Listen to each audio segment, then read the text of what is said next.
സംരക്ഷിക്കേണ്ട ഉദ്യോഗസ്ഥര് ഇവിടത്തെ ആഭ്യന്തരമന്ത്രിയായിട്ടുള്ള രമേശ് ചെന്നിത്തലയും പിന്നെ മുഖ്യമന്ത്രി VD സതീശനെയും അങ്ങോട്ട് തൃപ്തിപ്പെടുത്തി കളയാമെന്ന് കരുതി നിങ്ങൾ ലാത്തിയെടുത്ത് ഞങ്ങളെ അടിക്കാനാണ് തീരുമാനിച്ചത് എങ്കിൽ ഞങ്ങൾ ഇന്ന് ഇവിടേക്ക് വന്നത് SFIക്ക് തിരുവനന്തപുരത്ത് ഞങ്ങളുടെ ലീഡർമാർക്ക് അടി കിട്ടിയപ്പോ പാലക്കാട് ജില്ലയിൽ ചോദ്യം ചെയ്യാൻ ഞങ്ങൾ ഇവിടെ ഉണ്ട് എന്ന് അറിയിക്കുന്നതിന് വേണ്ടിയിട്ടാണ് ഇന്ന് വന്നത്.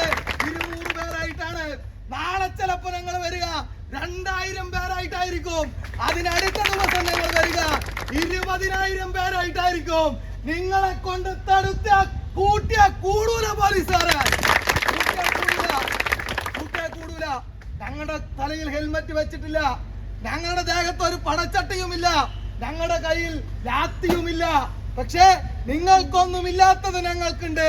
അത് നിങ്ങൾ എത്ര തന്നെ വർദ്ധിച്ചാലും, നിങ്ങൾ എത്ര തന്നെ വെള്ളമറിഞ്ഞാലും, ഇന്നലെ ഭരണം കിട്ടി 15 ദിവസത്തിനുള്ളിൽ 5 കണ്ണീർ വാതകമാണ് തിരുവനന്തപുരത്ത് SFIക്കാർക്കെതിരെ പ്രയോഗിച്ചത്.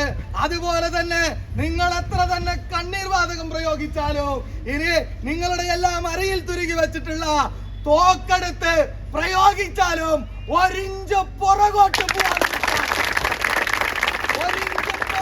പോകാതിരിക്കാനുള്ള നട്ടല് ആർജവം ഞങ്ങൾക്കുണ്ട് എന്നുള്ളത് നിങ്ങൾ മനസ്സിലാക്കിക്കോ. നിരന്തരം പോലീസുകാരായിട്ട് യുദ്ധം ഉണ്ടാക്കലല്ല ഞങ്ങളുടെ ജോലി, പോലീസുകാരെ തെറിവിളിക്കലല്ല ഞങ്ങളുടെ ജോലി, പോലീസുകാരെ മർദ്ദിക്കലല്ല ഞങ്ങളുടെ ജോലി.